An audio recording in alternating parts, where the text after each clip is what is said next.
히브리 대학의 역사학자 유발 하라리는 호모데우스를 통해서 21세기 인류의 세 가지 과제에 대해서 이야기를 했습니다. 인용하겠습니다. 전례 없는 수준의 번영, 건강, 평화를 얻은 인류의 다음 목표는, 여기서 말하는 번영은 기아를 이겨냈다라고 하는 것을 의미하고 있고요. 건강은 전염병을 이겨냈다라고 하는 것을 의미하고 있고, 평화는 전쟁을 잘 컨트롤하고 있음을 의미하고 있습니다. 이 세 가지의 인류의 강적이라고 보는 건데요. 이것을 이제 이긴 다음 목표는 과거의 기록과 현재의 가치들을 고려할 때 불멸, 행복, 신성이 될 것이다. 21세기 인류의 목표는 불멸, 행복, 신성을 추구한다라고 이야기를 하고 있습니다. 이 세 가지는 다 신의 영역입니다. 불멸, 행복, 신성. 우리는 영원히 살고 싶어서 불멸의 교향곡을 작곡하고 전쟁에 나가 영원한 영광을 추구하고, 인간은 순간을 살아가는 거지 영원을 살 수는 없습니다. 영원히 사는 것은 이미 신적인 존재입니다. 근데 이게 불멸을 추구한다라고 하는 것은 이제 신이 되려고 하는 의도를 지금 가지고 있음을 드러내고 있는 것입니다. 겸손하게 일정한 기간 동안 살다가 그리고 일정한 역할을 하다가 인생을 마치는 것을 내가 감사함으로 받아들이는 것이 신앙인의 가장 바람직한 모습이겠죠. 모세가 그것을 우리들에게 보여주었습니다. 본인은 가나안 땅에 들어가지 않았습니다. 자기 할 역할 일정 부분이 있다라고 하는 것을 인정을 했던 그런 모습을 우리에게 보여주었습니다. 우리 모든 인간은 일정한 기간을 살아가는 거고 일정한 역할을 하는 것이지 그 일정한 기간과 일정한 역할을 뛰어넘기는 불가능합니다. 그런데 그것을 불멸이라고 하는 것은 그거를 초월하려고 지금 인간은 추구하고 있는 것입니다. 21세기 두 번째 과제인 행복을 확보하기 위해서는 쾌락이 영원히 지속되도록 호모사피엔스를 재설계하는 것이 필수이다. 인간은 행복과 불행을 교차하는 삶을 살아가는 존재입니다. 모든 사람은 다 행복하기도 하고 불행하기도 하지 행복하기만 한 사람도 없고 불행하기만 한 사람도 없습니다. 행복과 불행이 교차하는 것이 인간의 존재입니다. 자, 그런데 인류는 불행을 경험하지 않는 행복만을 살아가는 존재를 추구한다라고 하는 것입니다. 그것이 바로 호모사피엔스를 재설계하는 시도를 인류는 하고 있다라고 지금 유발 하라리는 이야기하고 있는 것입니다. 겸손하게 행복과 불행이 교차하는 것을 내가 받아들이고 그 불행이 왔을 때는 더 힘을 내고 행복이 왔을 때는 그 기쁨을 다른 사람들과 나누고 하는 것이 가장 인간적인 삶의 모습인데 불행이 없는 신이 되려고 인간은 지금 추구를 하고 있는 것입니다. 인간이 행복과 불멸을 추구한다는 것은 성능을 업그레이드해 신이 되겠다는 것이다. 인간을 신으로 업그레이드하는 데에는 세 가지 방법이 있다. 생명공학, 사이보그 공학, 그리고 비유기체 합성이다. 자, 드디어 이제 세 번째 과제인 신성에 대해서 유발 하라리가 이야기를 하는데요. 인간이 신성을 지니는 것을 지금 신으로 업그레이드 한다라고 지금 표현하고 있습니다. 이 신으로 업그레이드 하기 위해서 지금 인류가 시도하고 있는 세 가지가 있는데 생명공학, 사이버공학, 그리고 비유기체 합성이라고 지금 이야기를 하고 있습니다. 생명공학자들은 오래된 사피엔스의 몸을 가져다 유전 암호를 고치고 뇌회로를 바꾸고 생화학 물질의 균형을 바꾸는 것은 물론 새로운 팔다리까지 자라게 할 것이다. 그런 식으로 새로운 신을 창조할 것이고, 생명공학은 결국은 신을 창조하는 시도를 하고 있다는 것입니다. 돌이나 칼 정도를 만들 수 있었던 호모 에렉투스를 우주선과 컴퓨터 그리고 인공지능까지 만들어내는, 이제 생명까지도 막 창조해내는 이런 호모 사피엔스로 탈바꿈시켰던 경험을 지금 사피엔스는 가지고 있습니다. 이미 이거를 한번 경험해봤기 때문에 자신감이 붙은 거죠. 그래서 이제는 아예 호모 사피엔스를 호모 데우스로, 인간을 신으로 탈바꿈시키려고 하고 있는 것이죠. 둘째 방법은 사이보그 공학인데요. 사이보그 공학은 한 걸음 더 나아가 유기체를 비유기적 장치들과 융합할 것이다. 사이보그는 수많은 장소에 동시에 존재할 수 있다. 사이보그 의사는 스톡홀름의 사무실에 앉아서 도쿄, 시카고, 화성의 우주정거장에서 응급수술을 할 수 있다. 인간과 신의 가장 차이점 중에 하나가 공간의 제한을 받는다라고 하는 점입니다. 신은 공간의 제한을 받지 않습니다. 그러나 인간은 공간의 제한을 받습니다. 자, 이 사이보그 공학이 시도하는 것은 이 공간의 제한을 지금 초월하려고 하는 거죠. 결국은 신적 존재로 가려고 하는 것이죠. 인간을 신으로 업그레이드하는 세 번째 방법이 비유기체 합성입니다. 더 과감한 접근 방식은 유기적 부분이 전혀 없는 완전한 비유기적 존재를 설계하는 것이다. 생명이 유기적 영역을 벗어날 수 있다면 지구라는 행성도 벗어날 수 있을 것이다. 공간을 초월하는 것을 시도하다가 이제 아예 비유기적인 생명체로 가는 것을 지금 시도하는 거죠. 21세기 인류의 세 번째 큰 과제는 신처럼 창조하고 파괴하는 힘을 획득해 호모사피엔스를 호모네우스로 업그레이드하는 것이 될 것이다. 그것은 바로 신성을 획득하는 일이다. 중세 로마 시대 때 로마에 있었던 교황청에 있었던 교황이 네오 10세가 면죄부를 팔아서 하나님만이 할 수 있는 죄 용서함을 본인이 했죠. 자, 그것이 바로 신성을 취득했던 사례입니다. 자, 오늘날에는 그러면 신성을 취득하고 있는 예들이 어디에서 일어나고 있을까요?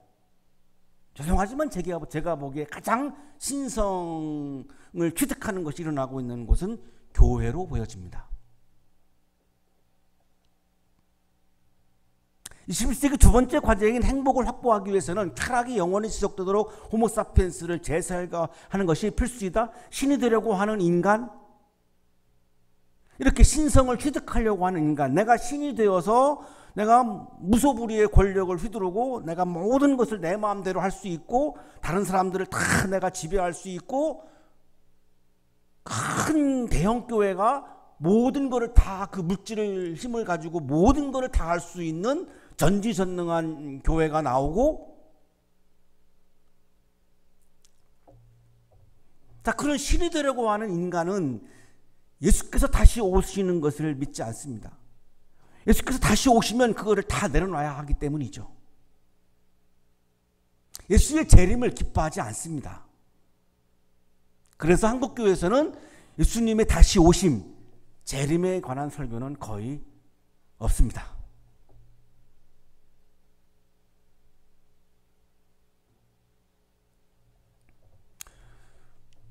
그러나 오늘의 성서 일과는 예수님의 다시 오심, 재림, 하나님의 나라에 관한해서 말씀을 하고 있는데, 이 재림을 기뻐하지 않고 예수님의 다시 오심을 기뻐하지 않다 보니까 한국교회에서는 이 달란트 비유를 교회에서 내가 맡은 역할에 대해서 적은 일에 충성하라라고 하는 메시지로 설교가 이루어지고 있습니다.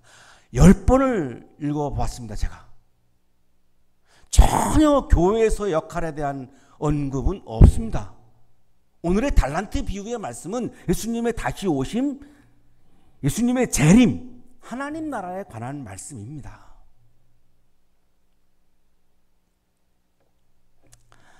또 하늘나라는 이런 사정과 같다. 자, 25장 14절 오늘 성서 일과의 첫 번 본문이 이렇게 시작하죠. 또 하늘나라는 이런 사정과 같다. 하늘나라 비유라고 예수님이 말씀하시고 있죠. 그러면 하나님 나라에 관한 말씀인 것이 분명하죠. 하나님 나라에 관한 말씀으로 이거를 전해야 하는 것이 맞죠. 예수님의 이 말씀을 우리가 그렇게 막 부정하고 왜곡할 수는 없죠. 또 하늘나라는 이런 사정과 같다. 달란트 비유는 하나님 나라에 관한 비유다라고 전제하고 있습니다. 예수님께서. 이걸 어떻게 교회에서의 맡은 역할에 대한 거로 어떻게 이것을 이렇게 탈바꿈할 수가 있습니까? 그건 예수를 믿는 게 아니죠. 예수를 사랑한다고 볼 수가 없죠. 어떻게 예수님의 그 거룩한 말씀을 그렇게 막 왜곡할 수가 있겠습니까? 어떤 사람이 여행을 떠나면서 자기 종들을 불러서 자기의 재산을 그들에게 맡겼다.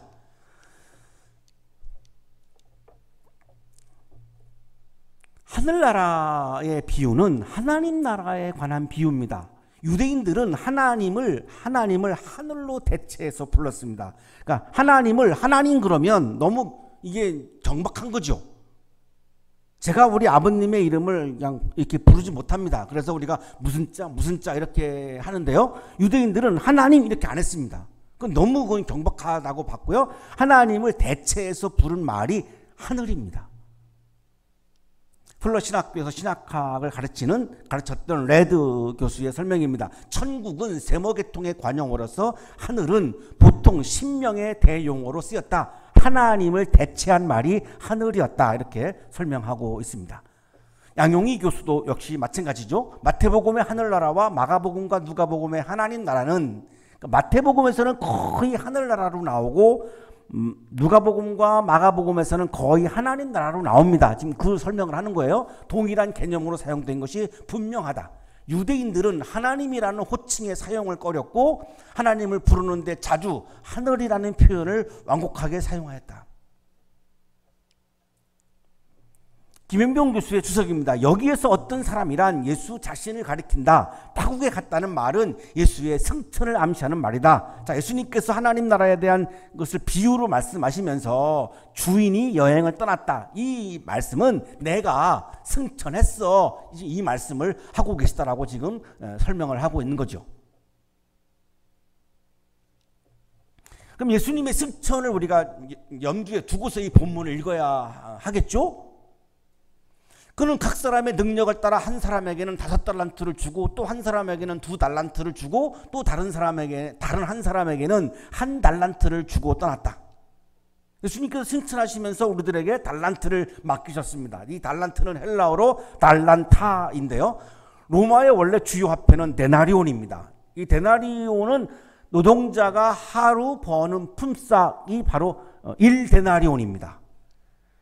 6,000데나리온이 1달란트입니다. 그러니까 6,000일 동안의 품삯이 1달란트입니다. 그러면 1데나리온을 10만 원, 노동자 하루 임금을 10만 원으로 우리가 그냥 편의상 계산한다면 1달란트가 6억입니다. 그러니까 한 사람에게는 30억을 맡겼고 한 사람에게는 12억을 맡겼고 한 사람에게는 6억을 맡긴 거로 우리가 이해하면 됩니다. 5달란트 받은 사람은 곧 가서, 그러니까 우리가 주목할 규절이 하나 있습니다. 곧입니다. 5달란트 받은 사람은 곧 갔습니다. 가서 장사했습니다. 그리고 5달란트를 더 벌었습니다. 그러니까 30억을 받아가지고 30억을 더 번 거죠. 근데 16절이 강조하겠는 것은 곧 갔다는 겁니다. 왜 곧 갔을까요? 주인의 뜻을 중요하게 여긴 거죠.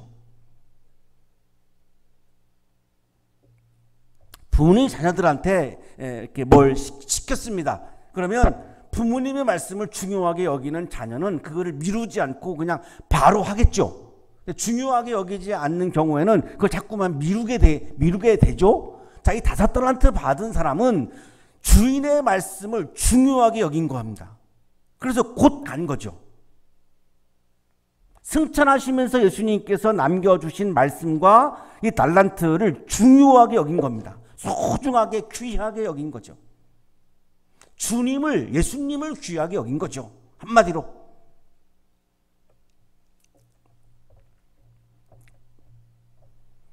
왜 그랬을까요? 이 사람은 예수님께서 주인이 다시 오실 것을 믿었죠. 주인이 다시 오지 않는다라고 믿었다면 굳이 주인의 말씀을 중요하게 여길 필요가 없습니다. 주인이 다시 온다라고 하는 것을 믿었기 때문에 곧 간 거고 주인의 말씀을 중요하게 여긴 거죠. 예수님의 다시 오심을, 예수님의 재림을 믿는 사람은 예수님의 말씀을 중요하게 여길 수밖에 없습니다. 다시 오시니까요. 자, 그런데 예수님의 다시 오심을 믿지 않는 사람은, 예수님의 재림을 믿지 않는 사람은 예수님의 말씀을 중요하게 여길 수가 없습니다. 안 올 건데 그 말씀에 대해서 내가 붙잡고 살 이유가 없지요.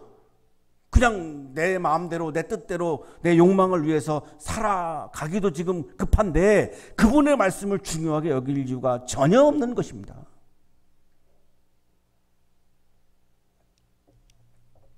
2달란트 받은 사람도 그와 같이 하여 2달란트를 더 벌었다. 그러니까 12억을 받은 사람도 12억을 더 벌었습니다. 왜 그랬습니까? 이 사람도 주인의 뜻을 중요하게 여긴 거죠. 왜? 주인이 다시 오실 것을 믿은 겁니다. 그러나 1달란트 받은 사람은 가서 땅을 파고 주인의 돈을 숨겼다. 1달란트 6억을 받은 사람은 땅을 파가지고 6억을 묻었습니다. 이거 당시에 은행이 있었던 시대가 아니기 때문에 보물이나 돈을 저장하는 수단이 땅에다가 묻는 것이었습니다. 묻은 거죠.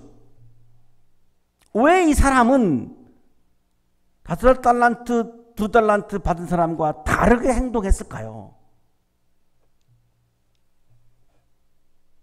이게 교회에서 맡은 역할하고 무슨 관계가 있습니까? 이 1달란트 받은 사람이 왜 5달란트 받은 사람과 2달란트 받은 사람과 다르게 행동했을까를 한 번만 질문해 보시면 교회 역할과는 아무런 관련이 없는 본문이 금방 드러나죠. 주인이 올 것을 믿지 않은 겁니다. 주인이 올 것을 믿지 않으니까 굳이 그걸 가지고 열심히 주인을 위해서 일할 이유가 없는 거죠. 그 주인은 예수님이죠? 그럼 예수님의 일이죠.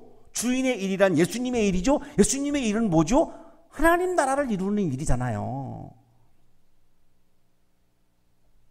오랜 뒤에 그 종들의 주인이 돌아와서 그들과 셈을 하게 되었다. 자, 주인이 돌아왔어요. 예수님이 돌아오셨어요.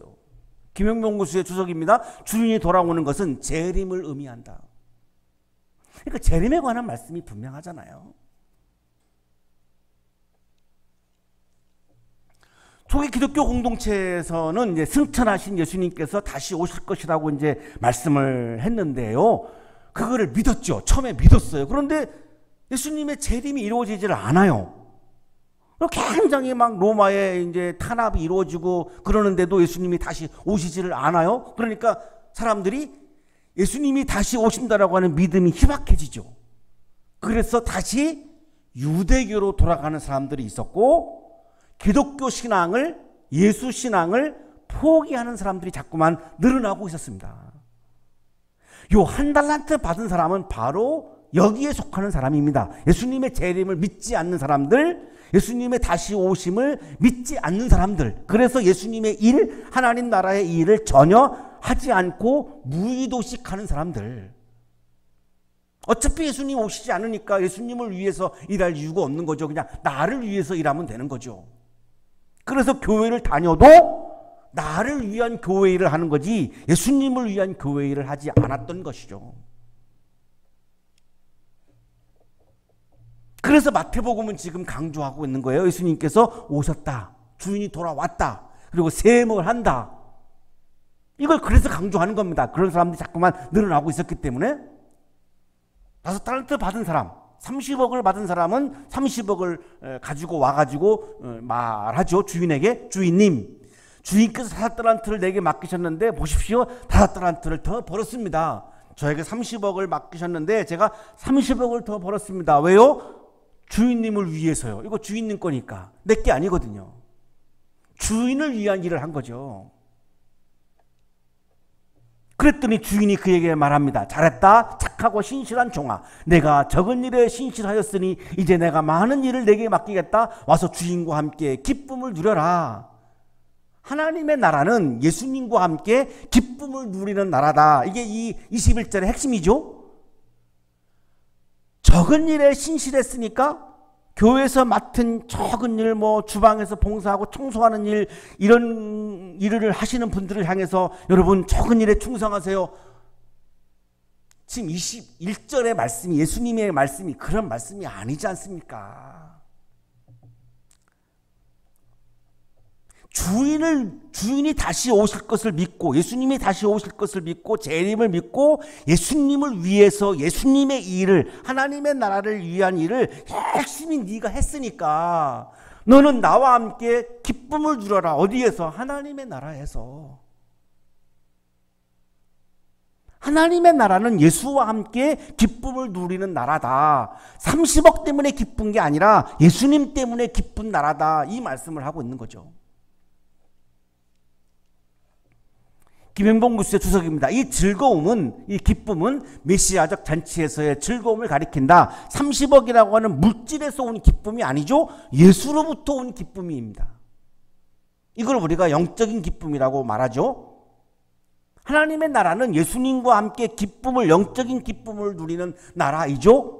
물질 때문에 쾌락을 누리는 나라가 아니라 예수님 때문에 기쁨을 누리는 나라인 거죠. 그러나 당시에 예수님의 다시 오심을 믿지 못하는 사람들은 신앙의 기쁨을 잃었습니다. 기쁨이 없었죠. 그래서 유대교로 돌아가는 사람들이 있었고, 그리고 예수 신앙을 포기하는 사람들이 있었던 것이죠.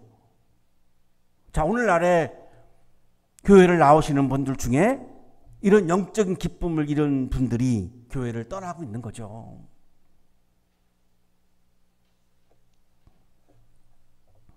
그러나 예수님의 다시 오심을 믿는 사람들, 그 사람들은 그때나 지금이나 하나님 나라에서 주님과 함께 기쁨을 누리고 있는 것이죠. 2달란트 받은 사람도 주인님 2달란트를 내게 맡기셨는데 보십시오, 2달란트를 더 벌었습니다 하고 말하였다. 주인이 와서 주인과 함께 기쁨을 누려라. 이게 핵심이죠. 내가 다시 오실 것을 네가 믿었으니, 그래, 이제 내가 주인인 하나님 나라에서 너는 나와 함께 기쁨을 누려라. 하나님 나라의 기쁨을 누려라. 30억을 남긴 사람과 12억을 남긴 사람 사이에 숫자상의 큰 차이가 있죠. 자, 숫자를 중요하게 여기는 한국교회 그리스도인들 분들 중에 숫자를 중요하게 여기는 분들이 계시지 않습니까? 자, 그러면 숫자가 중요하다면 30억 남긴 사람과 12억 남긴 사람의 기쁨이 달라야죠. 똑같습니다. 오늘의 본문을 보면 똑같습니다. 하나님의 나라는 숫자가 중요하지 않다는 거예요.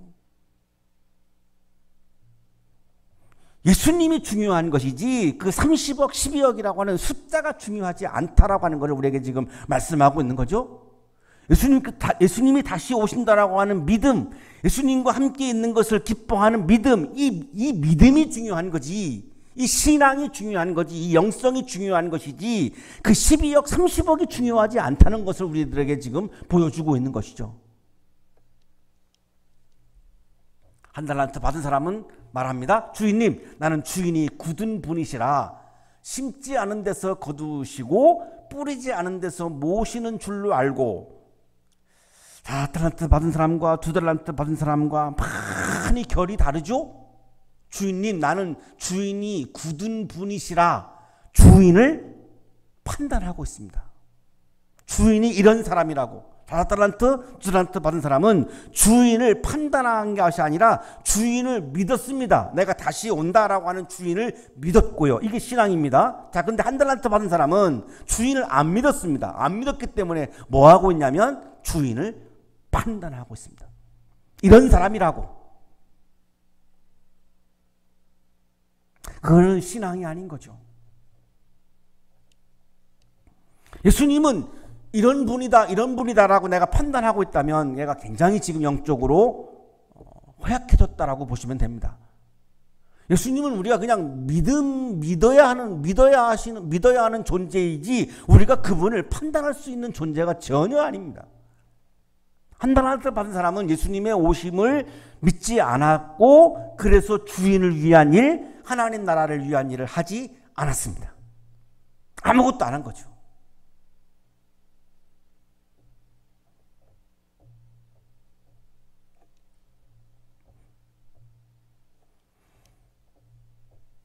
무서워하면서 물러가가지고 그 달란트를 땅에 숨겨두었습니다. 보십시오, 여기에 그 돈이 있으니 받으십시오.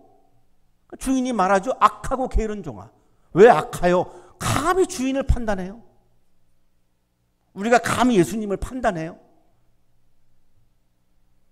주인이 온다 안 온다 이렇게 지금 판단하고 있죠. 그리고 안 믿고 있죠. 온다라고 하는 것도 안 믿고요. 그래서 주인을 위한 일도 안 하고 하나님 나라를 위한 일도 안 하고 그냥 참고 아무것도 안 하고 있는 거죠.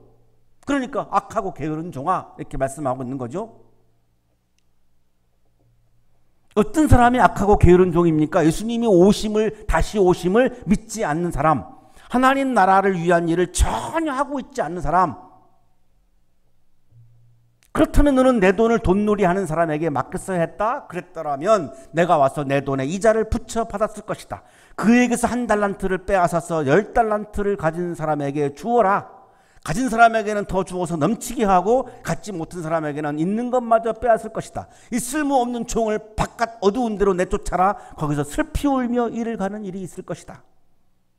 1달란트 받은 사람은 하나님 나라에서 쫓겨났습니다.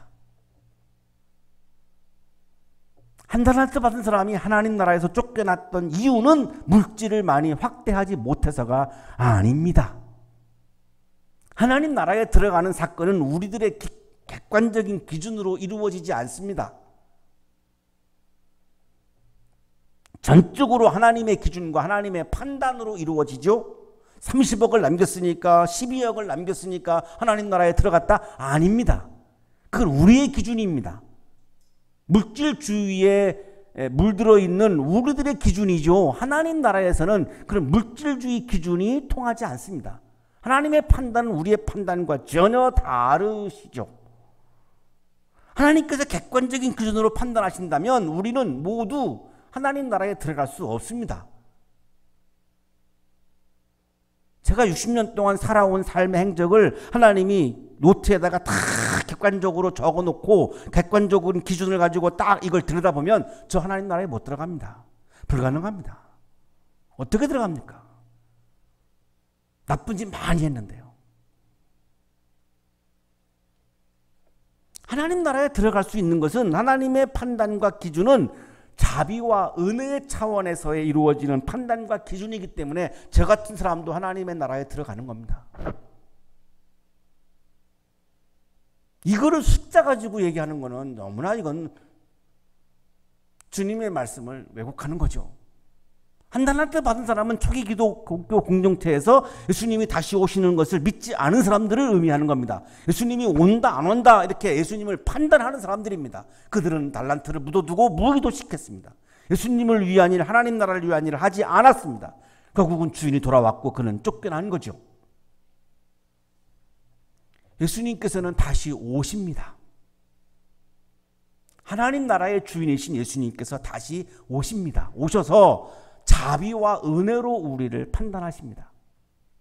그렇다면 나의 공로가 중요한 것이 아니죠. 왜? 나의 공로를 가지고 판단하시지 않습니다.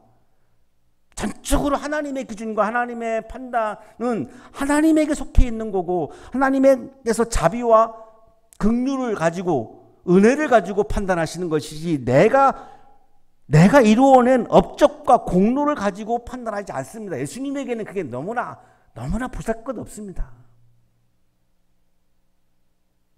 교회에서 공로를 많이 세우면 하나님 나라에 들어가고 교회에서 공로를 세우지 못하면 못 들어간다. 이거는 교회 성장주의자들이 교회 성장을 위해서 하고 있는 이야기지 오늘의 본문은 그렇게 말씀하지 않습니다. 그렇다면 우리들에게 중요한 게 뭐죠? 나의 공로가 아닙니다. 예수 그리스도가 중요한 겁니다. 그 결정을 예수님이 하시니까요.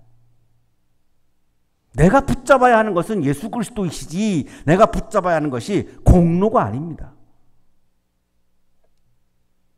나의 마음에 나의 공로가 아니라 예수님의 존재와 예수님의 말씀이 충만할 때 지금 여기에서 나는 하나님의 나라를 경험할 수 있습니다. 하나님의 나라는 예수 그리스도와 함께 기쁨을 누리는 나라입니다.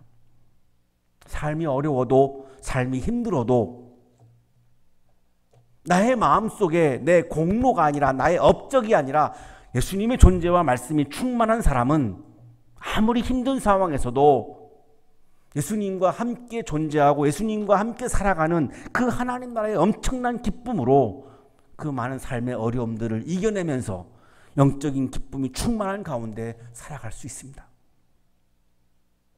여러분의 마음속에 예수님의 존재와 예수님의 말씀이 충만하셔서 코로나 상황에서 어려운 상황에서도 하나님 나라의 기쁨이 충만한 여러분의 삶이 되시기를 축복합니다. 거룩하신 주님,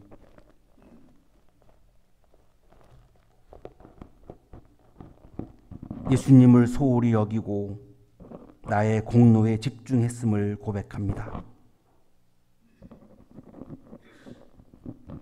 다시 한번 우리들의 마음속에 예수님의 존재와 예수님의 말씀을 가득가득 채우게 하셔서 지금 여기에서 하나님 나라의 기쁨, 예수님과 함께 살아가는 하나님 나라의 기쁨이 충만한 삶을 살아가도록 은혜 내려 주옵소서.